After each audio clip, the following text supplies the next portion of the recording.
Hello again, everybody, and welcome into Gamecock Central Radio. Spring football practice underway this week. Emerson Phillips joined by Chris Clark to talk about it. We got some recruiting information for you today as well. Chris, how are you? Doing well, Emerson. Hope you're doing well, too. Everything's good. We appreciate your time today. An interesting time period here for Gamecock football, Chris, with the new coaching staff getting its first live look at the Gamecock football team. And I was reading Scott Hood's piece that's on the website right now, talking with Kurt Roper, the new offensive coordinator, and it's really an information gathering process for the new coaching staff. They don't really know what they've got to work with at this point. Roper was talking that specifically with regards to the quarterback position. So all the coaches right now evaluating talent and just trying to see what they've got to work with. Yeah, it's a great point. I mean, they've had a couple days. Look, they're not even in pads yet. They haven't gotten through the acclimation period, so they're out there in shorts and helmets. These are guys that they have never coached. I mean, the first time these guys all got on the field together was the first time they had a football in their hands actually working with them. They were able to gather some information from off-season workouts, which is important from the standpoint of seeing how guys can move, and then just seeing their work ethic, their effort level, things like that. And then, of course, they could see, film from last season, whether it's practice or games. They had some information to go off of on some of these guys, but really you need the spring to assess what you have, and that's the case for any team, but especially with this one. This new coaching staff who, has some familiarity with many of these players, but not a lot, and same thing with the players and the coaching staff. So they're sort of feeling each other out from that perspective. They're repping all the quarterbacks still, which obviously, as Kurt Roper said in that piece you mentioned, Emerson, they don't want to do that. They don't need to do that. But at least at this point, they have to figure out, what is their best option, what are their best options there, so they can sort of whittle it down and get it to a manageable number of trying to get one guy more reps. And they're doing that at several positions. They're trying to create competition. They're trying to drive the kind of tempo that they want offensively. They're trying to install the offense and the defense, and they're trying to assess and evaluate players who are the best players. So it's going to take all spring and really, I think, into the preseason to do a lot of that. But this is a big, big spring and a lot going on with it. Chris, apparently off-season workouts were a lot more strenuous this year than perhaps they've been in recent years. So there's been an emphasis on conditioning and mental toughness, and that now begins to pick up with the start of spring practice. And so in addition to the emphasis on off-season conditioning, the coaches are looking at 5 scholarship quarterbacks, and Muschamp has stated that they would like to trim it down to 3.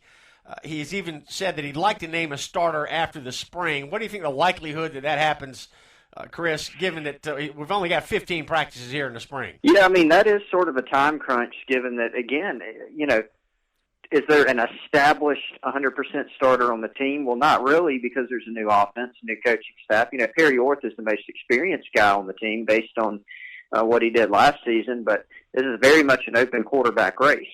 And there's several guys who have a shot at it, but I think it's feasible. It's possible.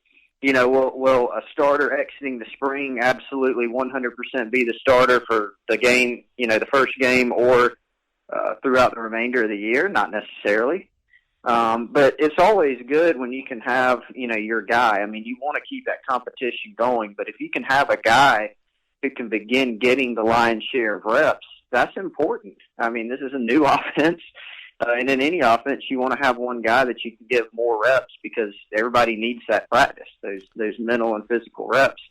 They're in a unique spot and a tougher spot, really, because they're trying to not even just get to a starter out of maybe 1, 2, 3 guys. I mean, they're trying to whittle it down, as you said, Emerson, to 3 before they can even get to that point. So it's a little bit more of a time crunch from that perspective, but still something that they'd like to do. And I think it's possible, especially if one guy steps up and starts to separate himself once they get down to that more manageable number. We'll be keeping a very close eye on the quarterback competition for you here on Gamecock Central.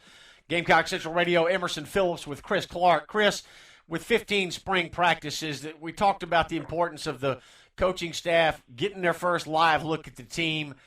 How much of the spring will be spent evaluating the players that are on the team and their talent, all positions, and how much of the spring period will be spent working on fundamentals, trying to develop the players that are on the team and help them get ready to play this year? I mean, and not to dodge around the question, Emerson, but I think, it's both. I mean, it's an ongoing process with all of those things.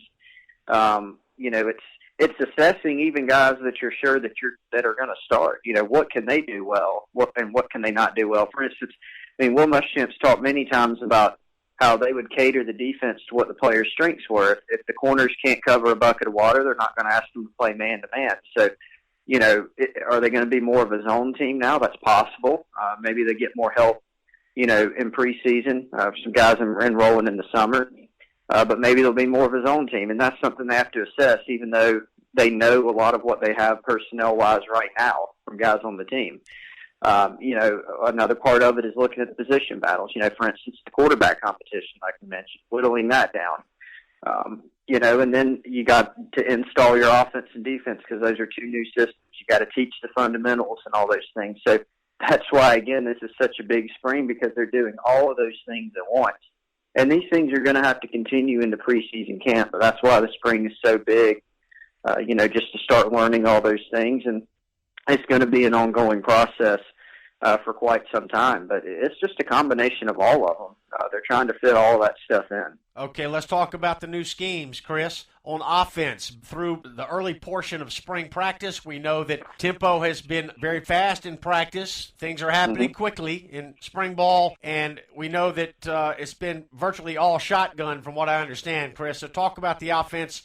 I know we don't have a lot of information to work with at this point, but it sounds like shotgun, up tempo. Oh, definitely. I mean, it was jarring seeing it in the first practice. Now, we've only gotten to see 3 periods of each practice so far, and that's basically 2 special teams periods, and in the middle, they've got the full 11-on-11 work, and you see a lot in that 5 minutes. It really flies by. It's tough for us to try to get our own read to sort of analyze what's going on because there's so many different things to watch, but they're on the ball, snapping the ball in a hurry. Very quick tempo. That means the defense is moving around very quickly. The offense is getting set very quickly, and they get a lot of plays in that period. But, yeah, it's an interesting offense. I mean, South Carolina, of course, in the past, under Steve Spurrier, the past several seasons, they've used some tempo. They have, and offensively, they, of course, pretty much operated out of the shotgun, 2-3 wide receivers, a tight end, a back.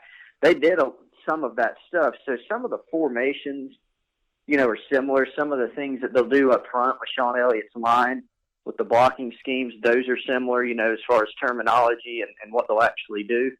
And that's one reason that Will Muschamp said, he looked at the roster, knew what the roster was, and, he probably would have hired Kurt Roper anyway, but it made sense, to go to a scheme like Roper's where it would be a little bit of an easier transition for the players. Now, they still got a lot to learn, a lot to install, different plays, things like that. But there is a little bit of familiarity when they cross over. With Roper, you'll see, like you said, Emerson, shotgun. You'll see 1 or 2 backs. You'll see a tight end that's sometimes utilized as an H-back or even split out wide. And typically, the base is going to be, a quarterback, a running back, 3 receivers, and a tight end or H-back. That's what you're going to see most of the time. Talking spring football here on Gamecock Central Radio. Emerson Phillips with Chris Clark. We hope you'll download the free phone apps that allow you to listen to Gamecock Central Radio on your phone. We have an iPhone app and an Android app, and we're also on iTunes. Just search Gamecock Central Radio for all 3. Defensively, Chris, we understand that the Gamecocks are going to start out of a 4-man defensive front. That's going to be the base, but Muschamp hopes to integrate some 3-man fronts into the defense as well. We've heard a lot of talk about this buck position. Looks like Boozy Whitlow and Darius English are among the front runners, at least early on here in the spring, to be the starter at the buck. So talk about the defense. It looks like we're starting with a 4-3, but there will be some 3-4. Yeah, the first time that we saw the defense in that sort of 11-on-11 period that I mentioned earlier was they had, 4 down linemen, so, the buck position had his hand down. As we know from the past, that's the position where they'll move the buck guy around. He's a hybrid defensive end linebacker, so he can stand up on the line. They move him sort of all around, even at sort of a hybrid linebacker spot, too. And then they'll do some different things up front schematically. and they can change out their personnel. And, they've got some flexibility up there with the types of guys they have. They're cross-training a couple guys out there like Abu Amin, for example. He'll be a cross-trained guy. They've got some guys who are more of three-technique defensive tackles like Kelsey Griffin. They've got guys who are more one-technique. Freshman Kobe Smith, for example, fits that bill. So they're cross-training some guys, and again, that's part of that evaluation process, figuring out what they have, what the strengths and weaknesses of each player are. But as we know, Muschamp's defense is one who's, he's been very successful everywhere he's been pretty much. He's got a really good reputation for that and knows what he's doing. And schematically, there's a lot of things that he can do, and again, we don't quite know what the defense will be. The coaching staff's still figuring that out too. Will they be a pressure man team? Will they be mostly zone team? We'll just have to see. And the defense could evolve during his tenure at South Carolina, even based on personnel. But they're keeping things a little bit more simple to begin with. Installing the base, and then going to try to move to some of those other more complex things, some of those different things other than the base as time goes on. Chris, Skymore is an all-SEC linebacker, leading tackler for the Gamecocks each of the last 3 years. Do you think his role changes at all this year, or will he simply be asked to do exactly what he's been doing the last 3 years? Well, it'll be a little different. He's going to play linebacker.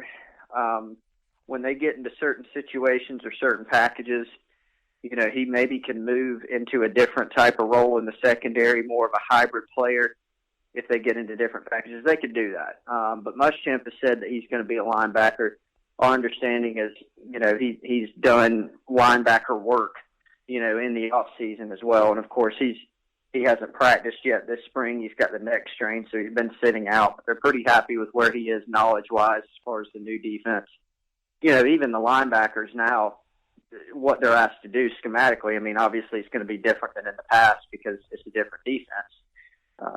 If you're a Mike linebacker in one scheme, there's going to be obviously some crossover into what a Mike linebacker does in the other scheme, or a Will linebacker, et cetera. But, our understanding is he's going to be a linebacker, but he could have, a little bit of a different role in certain situations. And that's one of those things that they'll have to feel out, once he gets back on the field and once they're able to get other packages in during the season. Skymore is a fantastic tackler, but an outstanding cover defender as well. So it'll be interesting to see how Muschamp elects to use him as we move through spring football here in 2016 and get ready for the start of the 2016 season. Chris, with the secondary, I know the depth chart was released, and you sort of take that with a grain of salt because we are just in the spring, but there seems to be some concern about the secondary, specifically safety. Definitely. There are big questions there. You look at the secondary last season, and, there were some concerns because, Jordan Diggs is sitting out spring, and he's listed as a linebacker, but Muschamp sort of lumped him in and talked about him when he was discussing the safeties during his opening press conference. So you figure he could play some type of role there. They lose Isaiah Johnson. They got some guys who haven't been regular starters back there, and then some newcomers, really guys who just haven't really factored in at all or didn't play at all last year. So not a lot of experience at corner. They need an upgrade in talent, I think. They've got some guys who have played, some capable guys, and they'll be in a different scheme that I think will potentially help them out as well. But there are a lot of questions across the board, and you're right, Emerson Muschamp singled out safety as a position they really want to shore up. I didn't put much stock at all in the depth chart, especially at safety. I think Jamarcus King, the junior college transfer, when he gets here in preseason, he'll probably, barring something unforeseen, he'll most likely be a starter at one of the corner spots.